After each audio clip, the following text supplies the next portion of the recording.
ইসলামের কেন্দ্রবিন্দু কাবা শরীফ মুসলিম উম্মার ঐক্যের প্রতীক। এটি সৌদি আরবের মক্কা নগরীতে অবস্থিত।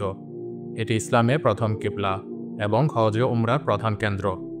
ইসলামী বিশ্বাস অনুযায়ী কাবা শরীফ প্রথম নির্মাণ করেছিলেন মুসলিম জাতির পিতা নবী ইব্রাহিম আলাইহিসসালাম ও তার পুত্র ইসমাইল আলাইহিসসালাম। কোরআনের বর্ণনা অনুসারে এটি ছিল আল্লাহর ইবাদতের জন্য পৃথিবীর প্রথম ঘর। তবে ইতিহাস বলে সময়ের সাথে সাথে এর গঠন ও কাঠামোতে অনেক পরিবর্তন এসেছে। প্রাচীনকালে কাবা মূর্তি পূজার কেন্দ্র হয়ে উঠেছিল।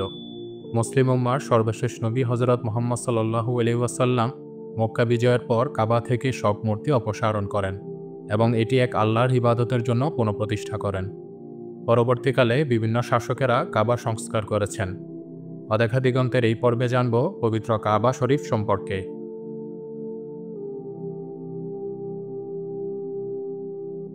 কাবা একটি ঘনাকৃতির কাঠামো, যার উচ্চতা প্রায় 15 মিটার এবং প্রতিটি দেয়ালের দৈর্ঘ্য ভিন্ন। কাবার বাইরের অংশ কালো রঙের কাপড়ে ঢাকা থাকে, যাকে কিসওয়া বলা হয়। ভিতরে রয়েছে 3টি কাঠের স্তম্ভ এবং সোনার তৈরি ঝাড়বাতি। কিসওয়া হলো কাবা শরীফের গায়ে ঢাকা দেওয়া কালো কাপড়, যা সোনালি সূচিকর্ম দিয়ে অলঙ্কৃত করা হয় এবং এর উপর সোনালি রঙের ক্যালিগ্রাফি দ্বারা কোরআনের আয়াত লেখা থাকে। সোনালি সূচিকর্মে সাধারণত সূরা ইখলাস, সূরা ফাতিহা ও আয়াতুল কুরসি লেখা হয়। এটি বিশুদ্ধ রেশম বা সিল্ক দিয়ে তৈরি এবং তাতে সোনার সুতা ব্যবহার করা হয়। সম্পূর্ণ কিসওয়া তৈরি করতে 700 কেজি বিশুদ্ধ রেশম ও 120 কেজি সোনারূপার সুতা ব্যবহৃত হয়। সৌদি আরবের মক্কায় বিশেষ একটি কারখানায় এটি তৈরি করা হয়। কিসওয়া তৈরি করতে প্রায় 6 মিলিয়ন মার্কিন ডলার, যা বাংলায় প্রায় 60 কোটি টাকা খরচ হয়। প্রতি বছর হজের সময় 9 জিলহজ অর্থাৎ আরাফার দিন কিসওয়া পরিবর্তন করা হয়। পুরনো কিসওয়া কেটে টুকরো টুকরো করে বিভিন্ন মুসলিম দেশের সম্মানিত ব্যক্তি ও প্রতিষ্ঠানকে উপহার হিসাবে দেওয়া হয়। প্রাগ ইসলামিক যুগ থেকে কাবাকে কাপড় দিয়ে ঢাকার প্রচলন ছিল। প্রাচীন আরবের কুরাইশ নেতা তুকবা আবু কারিব আসাদ প্রথম কাবাকে কিসওয়া দ্বারা আবৃত করেন। ইসলামের নবী হজরত মুহাম্মদ সাল্লাল্লাহু আলাইহি ওয়াসাল্লাম কাবাকে সাদা কাপড়ে আবৃত করেছিলেন। পরবর্তী খলিফারা বিভিন্ন সময়ে সাদা, লাল, সবুজ ও কালো কিসওয়া ব্যবহার করেছেন। আব্বাসীয় খলিফারা কালো কিসওয়া প্রচলন করেন, যা আজও চালু রয়েছে। কাবার ছাদে স্বর্ণের তৈরি একটি নলাকার পাইপ রয়েছে, যা বৃষ্টির পানি ব্যবহার করার জন্য ব্যবহার করা হয়। এটিকে ধর্মীয় পরিভাষায় মিজাবে রহমত বলা হয়। এর এক পাশে অবস্থিত হাজারে আসওয়াদ, যা ইসলামী বিশ্বাস অনুযায়ী জান্নাত থেকে আগত একটি পাথর। এটি কাবার দক্ষিণ পূর্ব কোণে অবস্থিত, যা মুসলিমরা তাওয়াফের সময় চুম্বন বা স্পর্শ করেন। কাবা শরীফ মুসলিমদের কিবলা। কাবা শরীফের ভিতরে নামাজ পড়ার জন্য নির্দিষ্ট কোনো কিবলা নেই। যেহেতু সমগ্র মুসলিম বিশ্ব কাবার দিকে মুখ করে নামাজ আদায় করে, তাই কাবার ভিতরে যে কোনো দিকে নামাজ পড়া যায়। নবী মুহাম্মদ সাল্লাল্লাহু আলাইহি ওয়াসাল্লাম কাবার ভিতরে প্রবেশ করে সব দিকে নামাজ আদায় করেছিলেন বলে হাদিসে বর্ণিত আছে। সারা বিশ্বের মুসলমানরা নামাজ পড়ার সময় এর দিকে মুখ করেই থাকেন। হজ ও উমরা পালনকারীরা কাবার চারপাশে 7 বার তাওয়াফ করেন, যা একটি গুরুত্বপূর্ণ ইবাদত। হাজারে আসওয়াদ চুম্বন করা বা স্পর্শ করা সুন্নত হিসেবে গণ্য হয়। কাবার দরজার ঠিক সামনে রয়েছে মাকামে ইব্রাহিম। এটি একটি পাথরের চিহ্ন, যার উপর দাঁড়িয়ে নবী ইব্রাহিম আলাইহিসসালাম কাবা নির্মাণ করেছিলেন। বর্তমানে এটি কাবা শরীফের খুব কাছেই, অর্থাৎ হাজারে আসওয়াদের দিক থেকে কিছুটা দূরে অবস্থিত। সৌদি সরকার এটি সোনার ফ্রেম ও কাচ দিয়ে আবৃত করে রেখেছে, যাতে এটি সংরক্ষিত থাকে। পাথরটিতে 2টি পায়ের ছাপের মতো চিহ্ন দেখা যায়, যা ইসলামী বিশ্বাস অনুযায়ী নবী ইব্রাহিম আলাইহিসসালামের পায়ের চিহ্ন। কাবা ঘরের চাবি বর্তমান বনি সাইবা গোত্রের তত্ত্বাবধানে রয়েছে। এটি ইসলামের সময় থেকে একটি ঐতিহ্য হিসাবে চলে আসছে। হিজরত করার আগে হজরত মুহাম্মদ সাল্লাল্লাহু আলাইহি ওয়াসাল্লাম কাবার চাবি ওসমান বিন তালহার হাতে দিয়েছিলেন, যিনি পরে ইসলাম গ্রহণ করেন। মক্কা বিজয়ের পর নবী সাল্লাল্লাহু আলাইহি ওয়াসাল্লাম ঘোষণা করেন, এই চাবি চিরকাল তোমাদের কাছেই থাকবে। এখনও বনি সাইবা বংশের লোকেরাই কাবার চাবি রক্ষণাবেক্ষণের দায়িত্ব পালন করে। কাবার কাঠামো ইতিহাসে কয়েকবার সংস্কার করা হয়েছে। নবী মুহাম্মদ সাল্লাল্লাহু আলাইহি ওয়াসাল্লামের নবুয়তের আগেই কুরাইশরা একবার কাবা পুনর্নির্মাণ করেছিল। তখন হাজারে আসওয়াদ স্থাপনের জন্য মতবিরোধ দেখা দেয়। 1630 সালে একটি প্রবল বন্যার কারণে কাবা মারাত্মকভাবে ক্ষতিগ্রস্ত হয় এবং ওসমানীয় সুলতান মুরাদ চতুর্থ এটি পুনর্নির্মাণ করেন। সর্বশেষ 1996 সালে সৌদি সরকার কাবার বড় সংস্কার সম্পন্ন করে, যেখানে কাঠামোগত মজবুতি নিশ্চিত করা হয়। কাবা শরীফ শুধু ধর্মীয় দিক থেকে নয়, ঐতিহাসিকভাবে অত্যন্ত গুরুত্বপূর্ণ। 570 খ্রিস্টাব্দে ইয়েমেনের শাসক আব্রাহা কাবা ধ্বংস করতে চেয়েছিল, কিন্তু আল্লাহর ইচ্ছায় আবাবিল পাখি দ্বারা তার বাহিনী ধ্বংস হয়ে যায়। কারমাতি গোত্রের প্রধান আবু তাহের আল কারমিতি 930 খ্রিস্টাব্দে কাবার ইতিহাসে সবচেয়ে ভয়াবহ হামলা চালায়। কারমাতিরা কাবা আক্রমণ করে এবং হাজারে আসওয়াদ চুরি করে নিয়ে যায়।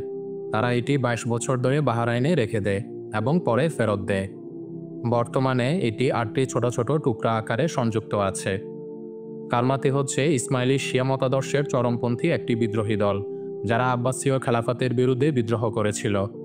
তারা ইসলামী ইতিহাসের অন্যতম বিতর্কিত গোষ্ঠী হিসেবে পরিচিত। কারমাতি আন্দোলন হয় ইরাকের কুফায়, যারা বিশ্বাস করত যে ইসলামের প্রচলিত খিলাফত ব্যবস্থা অবৈধ এবং শাসন ব্যবস্থা ইসমাইলি ইমামের অধীনেই হওয়া উচিত। তাদের লক্ষ্য ছিল ইসলামের প্রচলিত কাঠামোকে ভেঙে একটি সাম্যবাদী ও দার্শনিক সমাজ ব্যবস্থা প্রতিষ্ঠা করা, যেখানে সম্পত্তির সমান বণ্টন থাকবে। কারমাতিরা বিশ্বাস করত হজ এবং কাবা শরীফের মতো প্রথাগত ধর্মীয় আনুষ্ঠানিকতাগুলো অর্থহীন এবং অপ্রয়োজনীয়। এরপর 1979 সালে একদল বিদ্রোহী কাবা দখল করে নেয়, যা সৌদি সরকার কঠোরভাবে দমন করে। গবেষণায় দেখা গেছে কাবার চারপাশের চুম্বকীয় শক্তি পৃথিবীর অন্য যে কোনো স্থানের তুলনায় ভিন্ন। কাবার ভেতরে প্রবেশ করা সাধারণ মানুষের জন্য নিষিদ্ধ, তবে বিশেষ সময় সৌদি আরবের বাদশাহ, গুরুত্বপূর্ণ অতিথি ও ইসলামের বিশেষ ব্যক্তিদেরকে কাবায় প্রবেশের অনুমতি দেওয়া হয়। অনেক গবেষক বলেন কাবা পৃথিবীর প্রায় মধ্যবিন্দুতে অবস্থিত। সূর্য বছরে দুবার এমন অবস্থানে আসে যখন কাবার ছায়া সম্পূর্ণভাবে বিলীন হয়ে যায়। কিছু গবেষণায় দাবি করা হয় কাবার চারপাশে চৌম্বকীয় ক্ষেত্র ও ভৌগোলিক বিন্যাস পৃথিবীর অন্যান্য স্থানের তুলনায় অনন্য। মসজিদুল হারাম হচ্ছে বিশ্বের সবচেয়ে বড় মসজিদ, যেখানে একসঙ্গে প্রায় 20 লাখেরও বেশি মুসল্লি নামাজ পড়তে পারেন। ইসলামিক বিশ্বাস অনুসারে জমজম কূপ হযরত ইসমাইল আলাইহিসসালামের জন্য আল্লাহর পক্ষ থেকে বিশেষভাবে সৃষ্টি করা হয়েছিল, যার পানি এখনও প্রবাহিত হচ্ছে। এটি কাবা শরীফের পূর্ব দিকে মাকামে ইব্রাহিমের কাছে অবস্থিত, শতাব্দীর পর শতাব্দী ধরে নিরবিচ্ছিন্নভাবে পানি সরবরাহ করছে। গবেষণায় দেখা গেছে জমজমের পানিতে ফ্লোরাইড, ক্যালসিয়াম, ম্যাগনেসিয়াম ও অন্যান্য খনিজ রয়েছে, যা স্বাস্থ্যের জন্য উপকারী। এই পানিতে কোনো ব্যাকটেরিয়া বা অণুজীব জন্মায় না।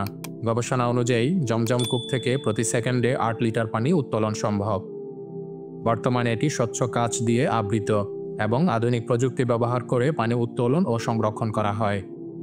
সৌদি সরকার প্রতিদিন জমজমের পানির বিশুদ্ধকরণ ও বিতরণের জন্য অত্যাধুনিক প্ল্যান পরিচালনা করেন। হাতিমি কাবা এটি কাবারই অংশ ছিল। ফিকাহ শাস্ত্র অনুযায়ী কেউ যদি হাতিমি কাবায় নামাজ পড়ে, তাহলে সে কাবার ভিতরে নামাজ পড়েছে বলে গণ্য হবে। ইসলামী ইতিহাস মতে কাবা শরীফের প্রাথমিক কাঠামো হাতিম পর্যন্ত বিস্তৃত ছিল। কুরাইশরা যখন রাসূলুল্লাহ সাল্লাল্লাহু আলাইহি ওয়াসাল্লামের নবুয়তের আগে কাবা পুনর্নির্মাণ করেছিল, তখন তারা অর্থ সংকটে পড়েছিল, যার কারণে পুরো কাঠামো নির্মাণ করা সম্ভব হয়নি। তাই কাবার কিছু অংশ বাদ রেখে দেওয়া হয়, যা পরবর্তীতে হাতিম নামে পরিচিতি পায়। সৌদি সরকার মসজিদুল হারাম ও কাবার সম্প্রসারণের জন্য বিশাল প্রকল্প গ্রহণ করেছে। এর মধ্যে রয়েছে হাজিদের সংখ্যা বাড়ানোর জন্য মসজিদের নতুন অংশ সংযুক্ত করা, অত্যাধুনিক প্রযুক্তি ব্যবহার করে নিরাপত্তা ও ব্যবস্থাপনা উন্নত করা এবং প্রতিনিয়ত কাবার স্থাপনা রক্ষণাবেক্ষণ ও পরিচ্ছন্ন রাখা। কাবা শরীফ মুসলমানদের ঐক্যের প্রতীক। এটি ইসলামের ইতিহাসে বিভিন্ন সাম্রাজ্যের কর্তৃত্বের কেন্দ্রবিন্দু ছিল। উমাইয়া, আব্বাসীয়, উসমানীয় ও বর্তমানে সৌদি আরব এর দেখাশোনা করছে। হজ ব্যবস্থাপনা একটি আন্তর্জাতিক কার্যক্রম, যেখানে শতাধিক দেশ থেকে মানুষ অংশ নেয়। কাবা শরীফ শুধু ইবাদতের স্থান নয়, এটি একটি ঐতিহাসিক, সাংস্কৃতিক ও বৈজ্ঞানিক বিস্ময়ও। হাজার বছর ধরে এটি বিশ্ব মুসলিমদের জন্য শান্তি, একতা ও প্রতীক হয়ে রয়েছে।